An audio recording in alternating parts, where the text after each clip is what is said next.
Hi there, week 4. Can you believe it? You've already handed in your first assessment. And Gil and Caitlin and I are beavering away at marking. But right now, I want to talk to you about the week 4 reading. Got it here. Look at how thick that is. That's a serious book. But it's a wonderful read, actually. It's fantastic. Recommended highly to you. So where to begin? Well, we should begin at the beginning, I guess. So I'm going to flick to share screen. Look at that, go that, and make it bigger. So let's get a move on. Graeber and Wengrove and a warning about simplification. You know, we've been looking at Christian's work, David Christian's work, and we've covered energy, complexity, and collective learning.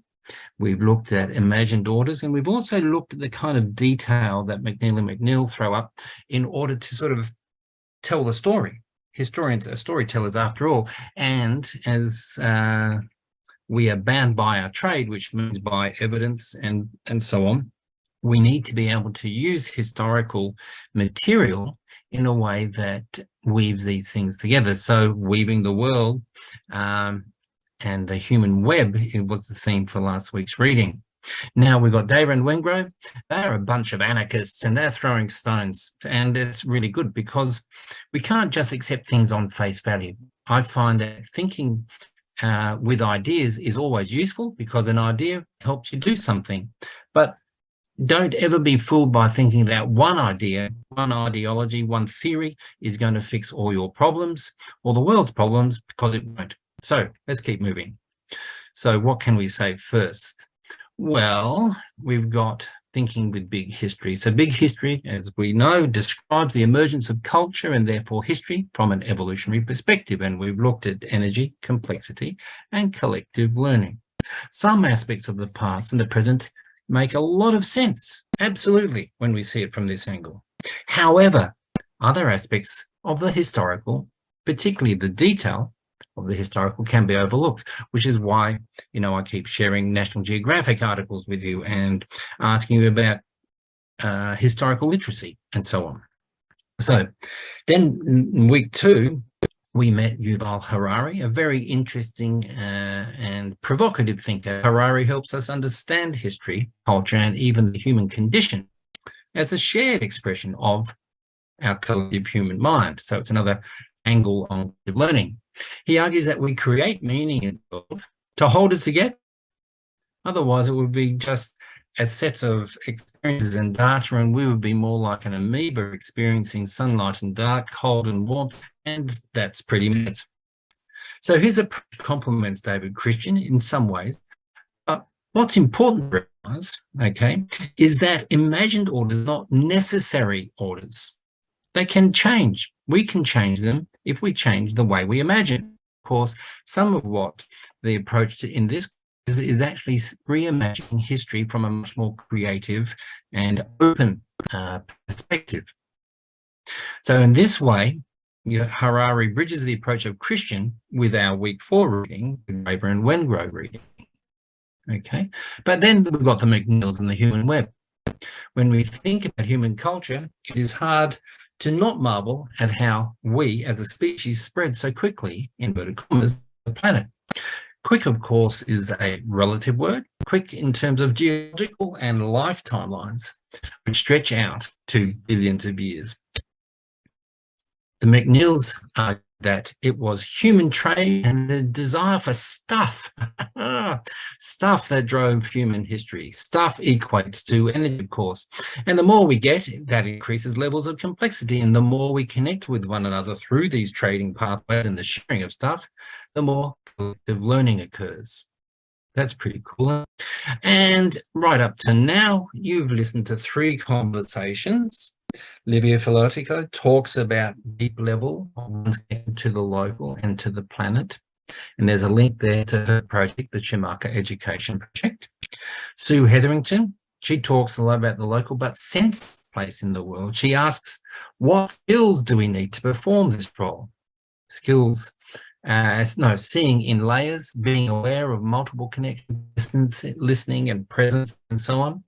there's a link to her book and also a link to her website.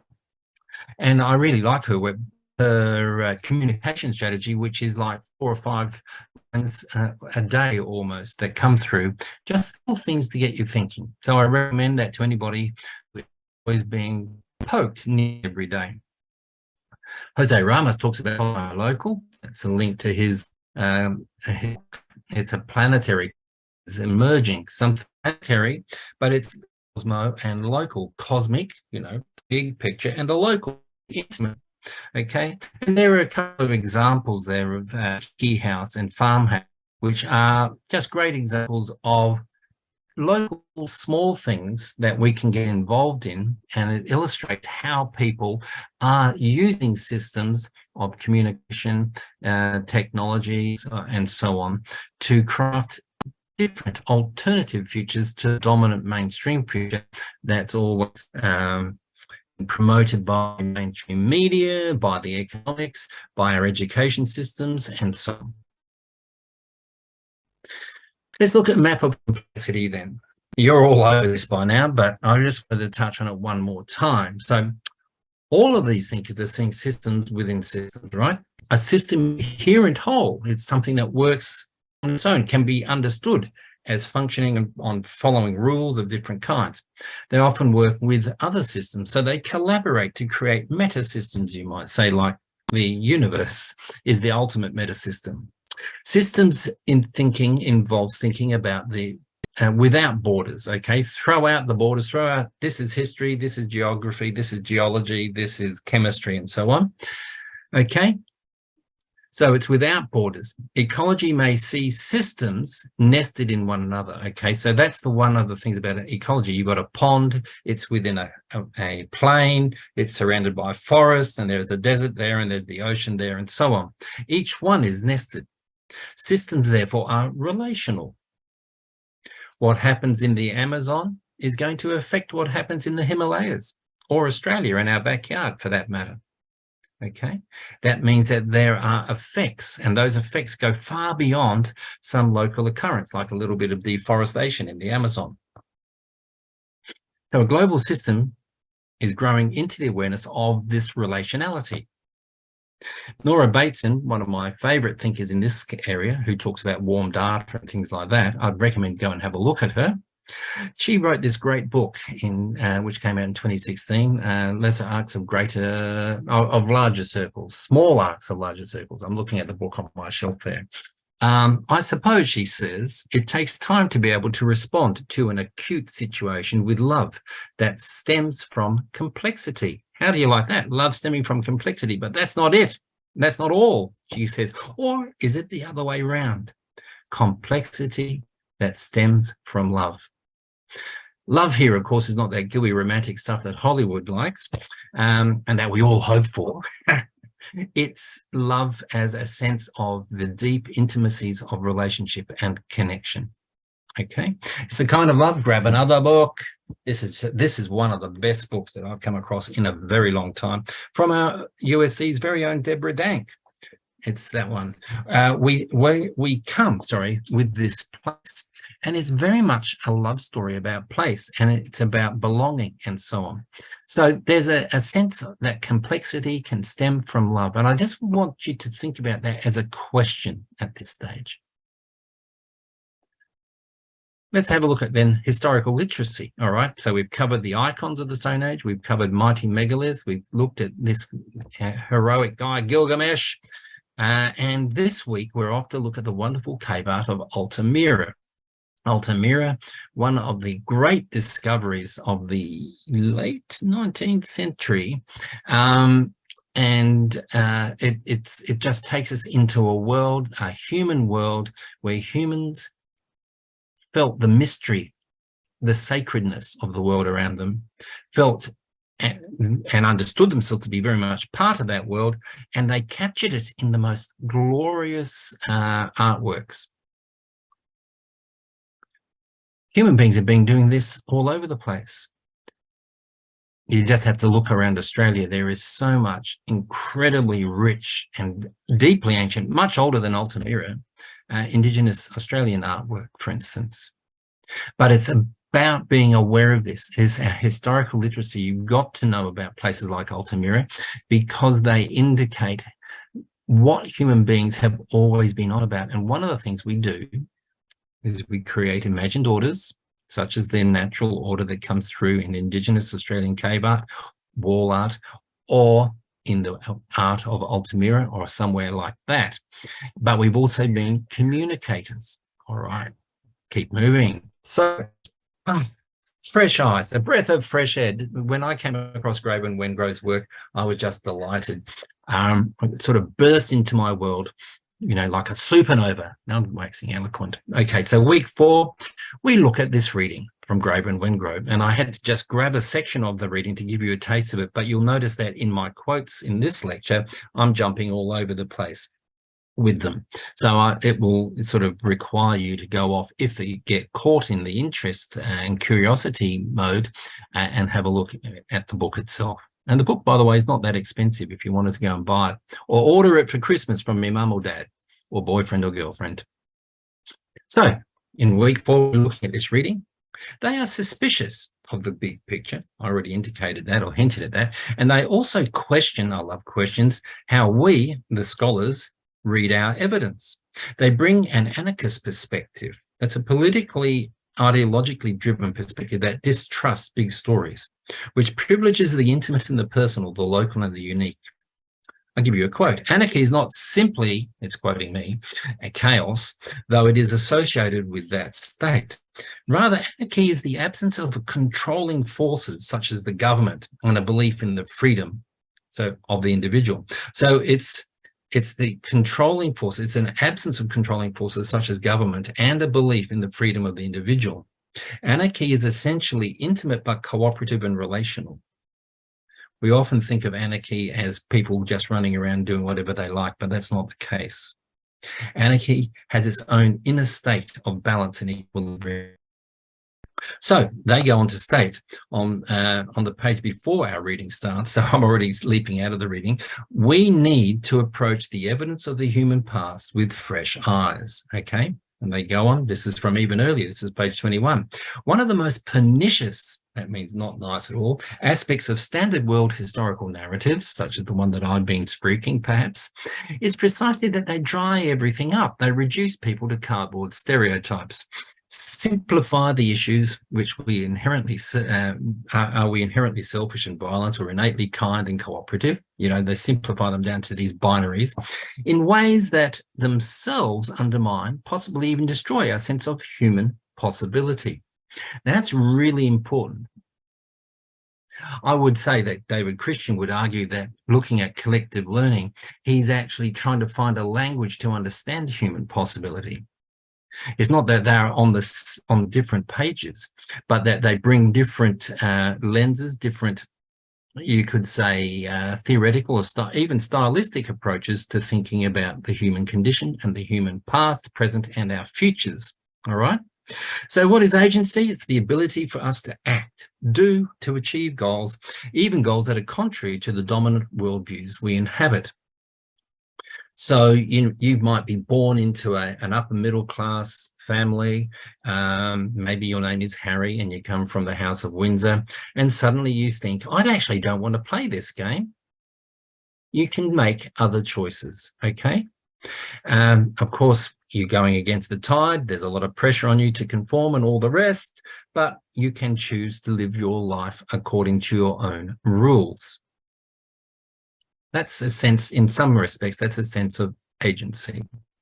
So continuing on with David Wengrow, again from that page, which is a spectacular page. Now, we should be clear here. Social theory always necessarily involves a bit of simplification. Anybody doing sociology out there will know this. Social theory is largely a game of make-believe. Who does that sound like? Imagined orders, perhaps, in which we pretend, just for the sake of argument, that there is just one thing going on. Gender, nationalism, whatever it is. Essentially, we reduce everything to a cartoon so as to be able to detect patterns that would be otherwise invisible. Detecting patterns is useful. Energy, complexity, and collective learning are patterns that are useful. I want you to not throw them out completely.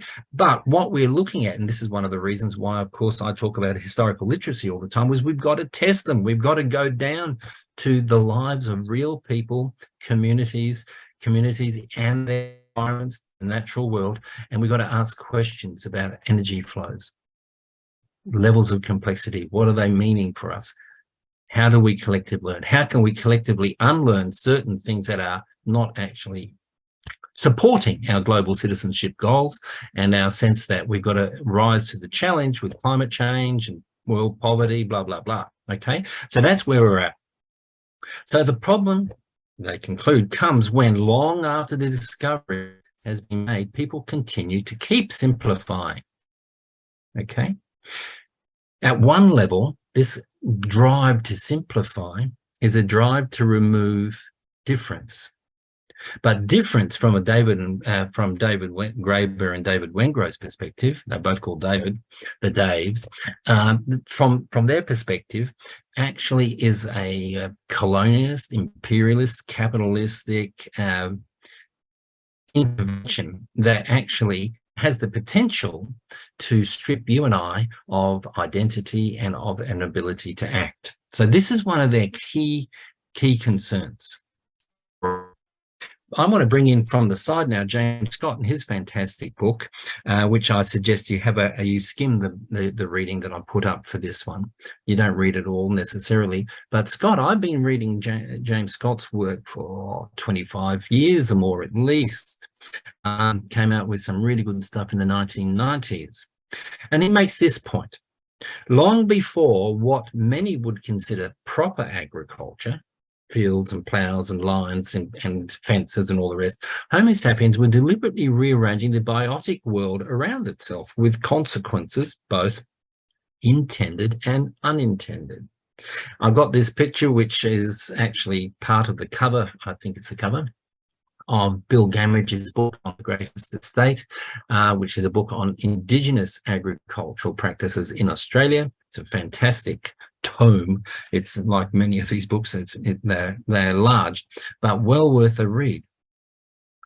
So the Indigenous Australians were and did alter the Australian continent's environment considerably over the 60,000 years or so of their stewardship of this country.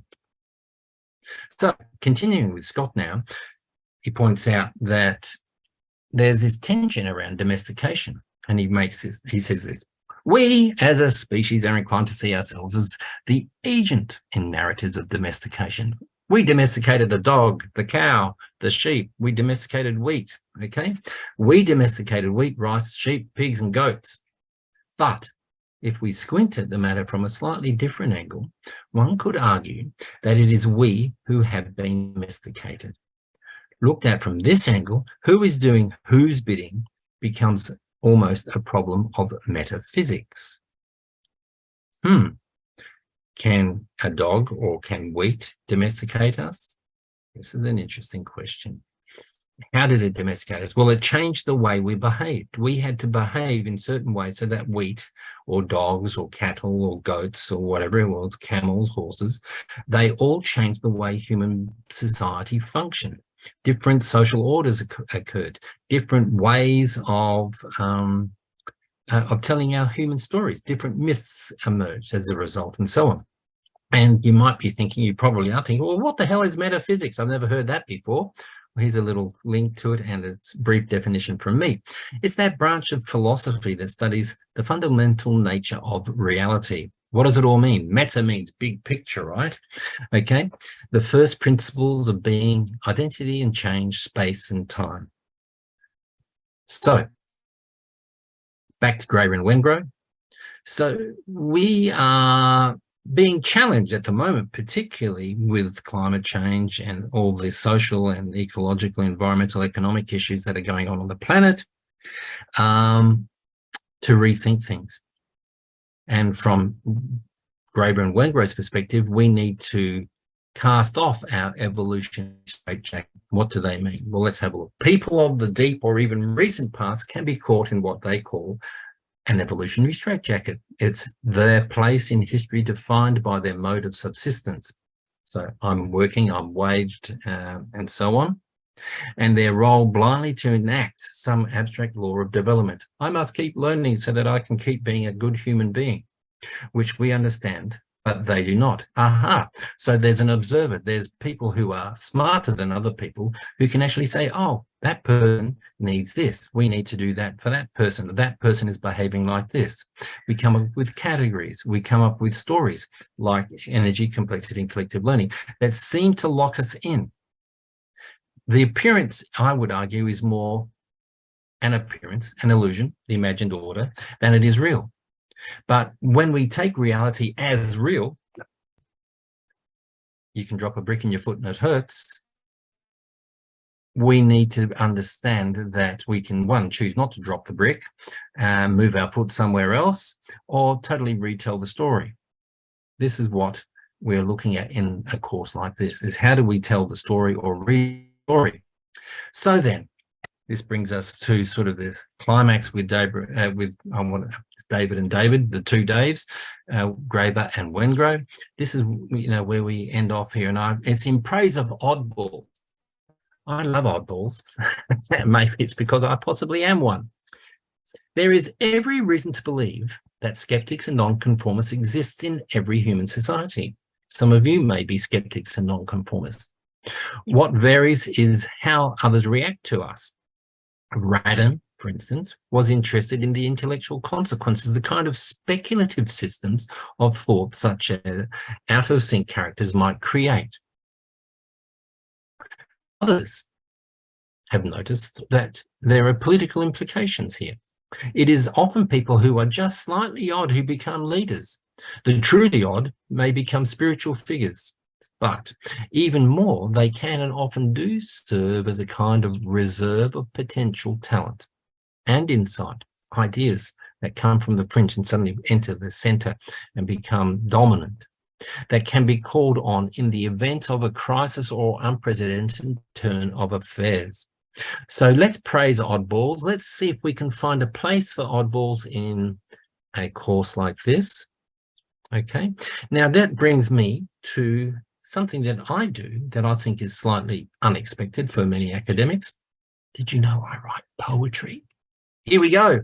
So back to the questions. This actually is called Questions, and I say the following. It's from my book here, The Next Big Thing, published in 2019. What is mystery? I ask. An old shoe left beside the road? A butterfly wing caught in a spider's web? A mute poet? Or a virgin whore? A romantic who paints poverty? Or a realist who cries over love stories? What is faith but the opening of the heart to paradox and vulnerability?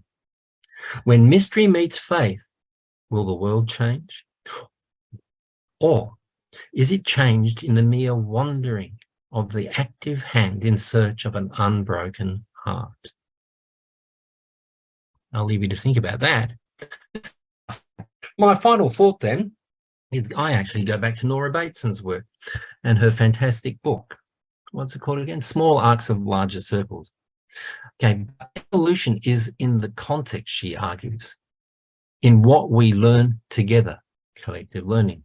Mutually, we will evolve. Individuals cannot evolve. Okay, that seems to be quite clear. It's built into the thinking of our all the first 3 weeks readings, and in its own way, it's also built into the thinking of Graeber and Wengrow. Context matters, and remember, the first reading is called World History in Context. I'm going to leave you with that thought, and I will stop sharing, and I will see you next week. Okay. Take care. Week 4 is coming, and congratulations on submitting your final work. All right. Thanks so much.